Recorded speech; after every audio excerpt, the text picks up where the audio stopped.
Welcome back to the Morgan Streetman Show. I'm David Gronowski filling in for Morgan as he takes some time off. And we're live looking at news and also just guided by a story today that I think is important that I've just been thinking about a lot is how we need to get away from policy obsession and get back to principles. What are the first principles that guide our actions and our culture? If you don't have a story, here's the thing. If a society doesn't have a story that it can agree upon about who they are as a people and where they're going and what are their aspirations, then you don't have any culture. That's the key. It's the story that matters. And principle and story go hand in hand, right? We tell stories to our kids. We tell children's book stories and we tell fables to children to teach them principles, right? And if it's a good story, it doesn't feel very preachy or didactic. It feels very inspiring and exciting. And it makes the person who's listening to that story really wrestle with, wait, how would I act in that situation? And that's why it's so important to get our story right. What's the story of America? What's the story of your community? Do we have one? Or are we so cynical and think we're so too good for all that we don't have time for that? We're just too busy. We're too sophisticated. We don't have time for stories. Well, anybody who thinks they don't have time for stories is already sold on a lot of stories. Trust me, they just don't realize it. We get stories sold to us all the time on advertising. You know, you get stories sold about even recent events like the election. Remember, they said this last election was the most secure election we've ever known in God's earth. I mean, that's what they're telling us on all the media outlets. It was the most secure. There was nothing to ever question. Of course, you can still to this day question the election of 2016. You know, they said there was, $5,000 in Facebook ads spent by Russia, and that's supposed to be the thing that made everybody realize that Hillary Clinton wasn't for them. I mean, but that's to this day, you're allowed to impugn. I mean, the entire media complex, the whole cartel of all the corporate press was always, hammering that point home that, Trump was not a trustworthy character, that he was a Russian agent, perhaps. They said it every night. They say, oh, we saw stuff. We've seen stuff. You know, remember Congressman Schiff? He was, oh, we've seen stuff. I've seen stuff behind the clothes. Oh, my goodness, this guy was an agent. I mean, how traumatic is that? To believe that your president is an agent, and yet there was no basis for any of it. There was no basis for it at all. He just said a little bit about off the script about, hey, I want to get along with Russia, and that was enough. That's all they needed to whip up people into a collective hysteria that the man that was elected was put in place because of a foreign power. That's a scary feeling. But people who are very naive and very trusting of the television, they went along with that, unfortunately. They went along with it. And they didn't get any payoff because Robert Mueller showed up at the hearings in Congress and they said, what? You have nothing. You built up all this and you have nothing. So they switched to another story. Oh, we got to go impeach him for this and that and this and that. So you do all of this stuff. And people are caught up in all these lying narratives.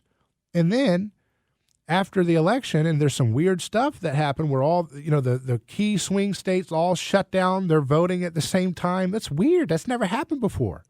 And given the fact that the media had lied to us about weapons of mass destruction in Iraq, and they lied us into war. Oh, you've got impeccable intelligence saying we have to go in Iraq. That turned out not to be the case. And the media lied us into the big housing crisis. They said, you can buy a home on debt and credit you can't afford. Don't worry, your housing prices will always go up. Remember they said that in 2007? And a lot of people lost their lives, their livelihoods and so forth on that. And so they keep saying these narratives. And then whenever people challenge them, they say you're unpatriotic or you're whatever. They don't even give you attention usually. But if you get enough attention, then they'll try to personally impugn you. So all these big narratives keep falling apart. Oh, Trump is a Russian agent. Turned out, no, not the case. There was nothing they could find. And they spent a lot of money and a lot of time and a lot of journalists' attention and interest trying to make that so, but it wasn't so. And then, so no wonder that a large portion of the American public really has some concerns about the election. And that leads me to the story in justthenews.com. That's out today. Speaker of Georgia House demands investigation into Fulton County election irregularities. David Ralston wants the Georgia Bureau of Investigation to determine if, quote, any irregularities or willful fraud occurred, quote, in Georgia's largest metropolis. So remember, they told us there was nothing to see, and they'll still say it every day. There's nothing to see here. But yet the facts continue to shred their narratives. So don't ever think that narratives don't matter. Narratives do matter, but they have to be truthful narratives if they're going to win the day. Because you can come up with a myth for years and years, but eventually the facts will reveal the truth in many cases, especially when the myth is so flimsy. Like saying, oh, there's no significant fraud. That was the most secure election of all time. Of course, again, they want you to feel afraid to say what the television doesn't say, or, say the opposite of what the television says. They want you to feel like, well, I'm sticking my head out of the herd too much. I don't want to say that. I'm only going to say that around certain circles. But again, the television has no problem impugning the integrity of elections like I'd said in 2016. How about in 2000? Remember, they told you, and they had a Showtime movie came out recently, a year or two ago, saying they were still talking about how the 2000 election was stolen in Florida. That you don't see Facebook put a fact check around that. You don't see Twitter delete anybody contesting the 2000 election or the 2016 election. You don't see anybody saying that's a threat to our democracy. It's only going to be called a threat to someone's democracy when it's a threat to people's power. And the people who are in the establishment, they don't like having their narratives challenged because that's a threat to their power. But in this story at justthenews.com, Ralston sent a letter late last week to Fulton County election officials requesting that the Georgia Bureau of Investigation be allowed to conduct the investigation. The request comes after Just the News reported last month that an independent observer for Georgia Secretary of State Brad Raffensperger noted 24 pages of irregularities in the Atlanta vote counting center last November 3, including double scanning of ballots, insecure transportation of ballots, and possible voter privacy violations. Raffensperger told Just the News he believes the problems in Fulton County are so extensive that the state should take over running elections in the Atlanta area. Separately, a watchdog group called Voter Georgia, which won court access to absentee ballot data, said last week its review found that Fulton County's hand count audit of the November election was riddled with massive errors and provable fraud. So even in their own hand count audit, they were committing errors and fraud. Ralston said that the recent reports of problems requires a thorough examination and explanation. Given the seriousness of this situation and the possible repercussions for our state and nation, it is time we have an independent investigation once and for all of the way in which Fulton County conducted, counted, and audited the November 2020 presidential election, he wrote in his letter. To that end, it is my urgent recommendation that your office request that the Georgia Bureau of Investigation conduct its own independent forensic investigation into the November 2020 presidential election in Fulton County.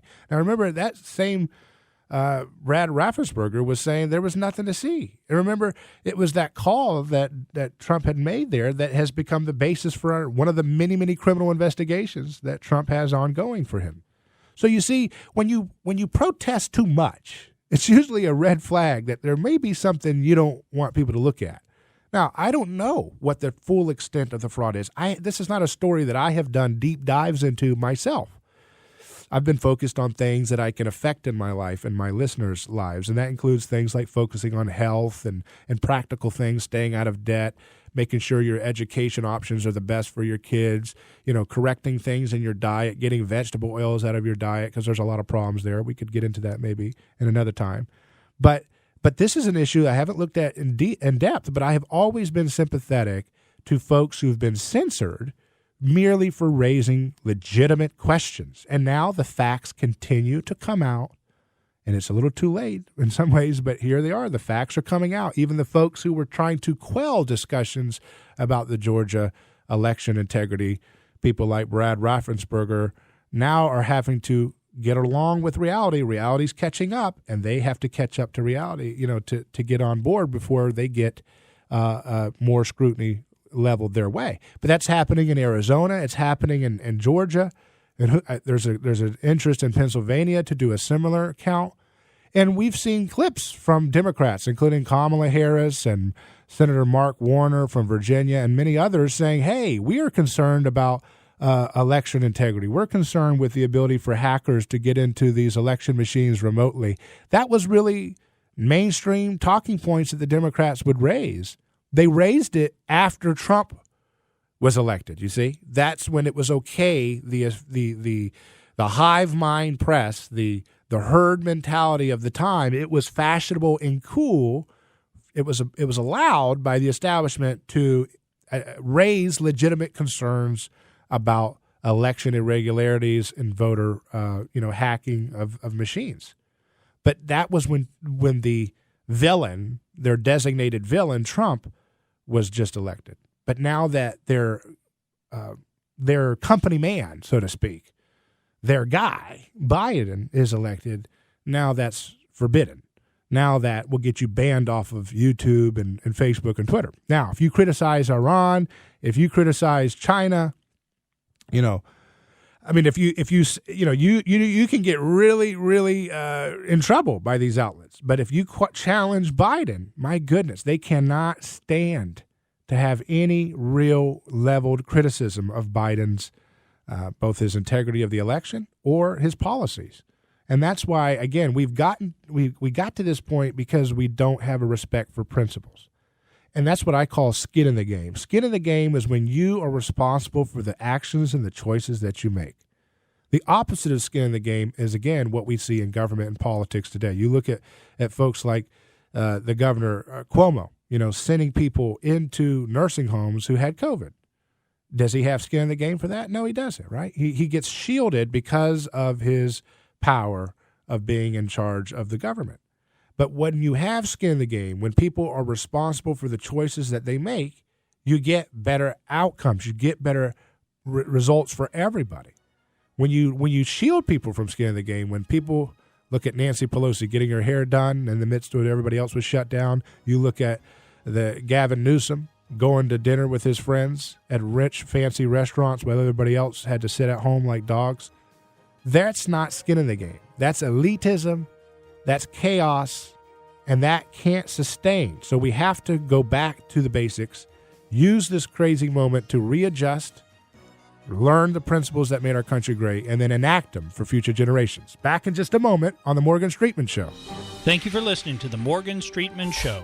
We hope you enjoyed what you heard, and if you did, please click like and subscribe to help us out. And remember that we recommend that you exercise your brain at least once a week.